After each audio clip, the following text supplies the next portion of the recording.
শক্তিশালী একজন নবী ছিল। উনি মালাকুল মাউতকে বলেছিলেন, মালাকুল মাউত, আমার মৃত্যুর কিছুক্ষণ আগে আমাকে বলল, আমার একটা কাজ আছে।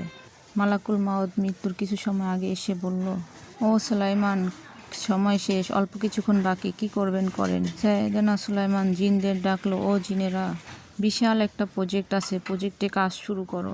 কিছু জিনকে বলল, চারদিকে গ্লাস ফিটিং করে একটা রুম বানাও। সাইয়েদনা সুলাইমান আলাইহিস সালাম গ্লাস ফিটিং করা রুমের ভিতর ঢুকলেন।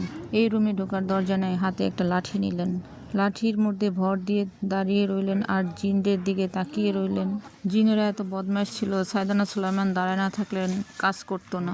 সাইয়েদনা সুলাইমান সাল্লাম দাঁড়িয়ে রইলেন আর লাঠির মধ্যে ভর দিয়ে আর জিনেদের বললেন, কাজ করো। এদিকে জিনেরাও কাজ শুরু করলো। এর মধ্যে মালাকুল মাউত এসে বলল, ও সুলাইমান, সময় তো শেষ। সুলাইমান আলাইহিস সালাম বললেন, সমস্যা নেই, যান কবজ করো।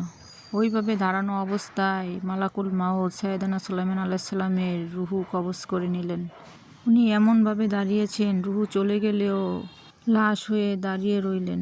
লাঠির মধ্যে দাঁড়িয়ে আছেন, জমিনের মধ্যে লুটিয়ে পড়েননি। সুবহান আল্লাহ।